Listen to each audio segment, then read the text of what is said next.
I But think yeah, that's a pretty good it's a segue though into you bring up cost. It's obvious that Facebook is the cost leader right now in virtual reality. It's undeniable.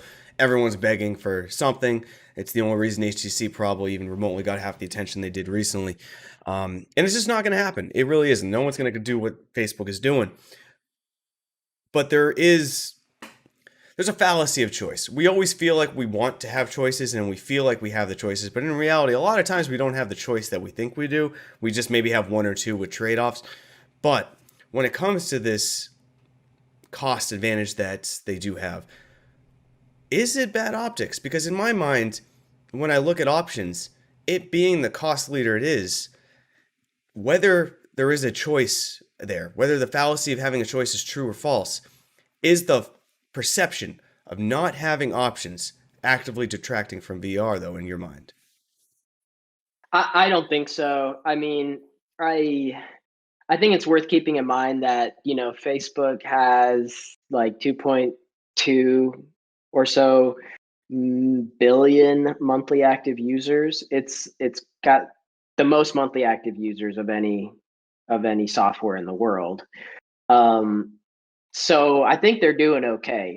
I don't think the majority of people, hate Facebook enough not to use them, and the numbers kind of prove it.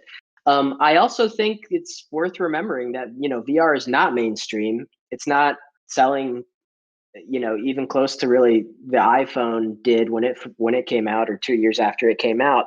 So, in order for kind of VR to survive and get to the point where it is mainstream, um, I think we kind of need to add fuel to the fire that's working.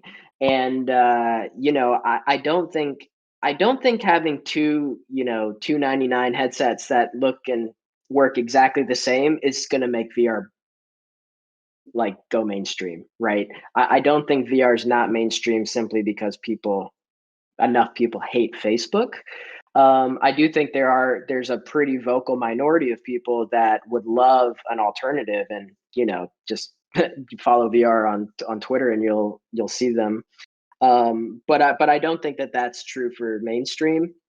So I'm a huge proponent because I think VR is still at the point where it's 100% entertainment, right? There are very few people that are buying a VR headset for any sort of utility.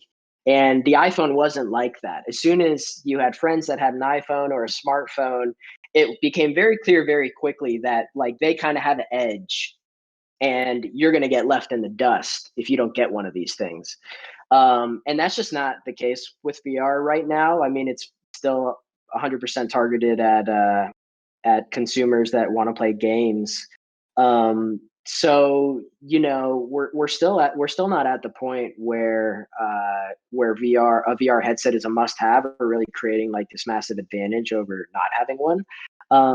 And I think Facebook's kind of ability and willingness to subsidize it in the meantime, uh, it's definitely allowing studios like mine to exist when without them there's really no way to make that happen. So I do hope that it is allowing more developers and more folks to kind of pursue the interest of VR and get some experience there, so that as it becomes more mainstream, uh, more people have experience and more applications are available. Can we talk Um, a little bit about your studio in particular? Now, obviously, you're obligated to say nothing under NDA. I understand that completely, but I still would like to ask, and I believe the chat would also be interested as well. But a kind of a double pronged question. One is there is a lot, we have been talking about the health benefits, all this data use, things like that. And like I said, I know you're not pro Facebook, you have an amicable relationship with them, but I do think it's safe to say that you have more trust in them currently than maybe the vocal minority, as you say, of the Facebook detractors. Is there anything specific that's happened behind closed doors that leads you down that path that you trust them more? And out of curiosity, I'm not sure if you could share, but what are you making money off Oculus Quest? Like, is it selling well? Because we can't get sales figures on anything, and if I have you here, I got to ask. I'm not going to not. I can't. Yeah, unfortunately, I can't share any specific data. But our team is we have 4 people on the team. Technically, only 2 other employees. And we're going to make seven figures of profit this year. So that's good. Very Um, good. Very good. yeah, I think I think a large part of it is because we have kept our team so small, and we have a very strategic partner with Topgolf, and they run ads at Topgolf, and we have some other really interesting partnership opportunities and announcements in the coming months.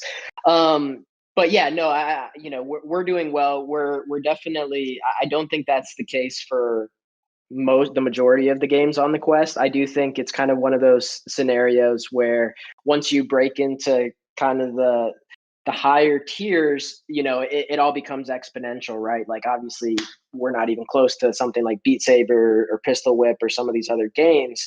But we're at that point where we've kind of hit the mark where we're getting consistent installs on a daily basis. So thankfully, things are going well there. We do plan on reinvesting all of that money back into the game and growing our team and stuff like that. So it's not like our team members are just all like rich overnight, right? Like we're Mhm. investing in the future there. Hit that subscribe button to stay on top of the daily clips or catch the debates and fireside chats live on the main channel down in the video description. See you next time, Space Cowboys.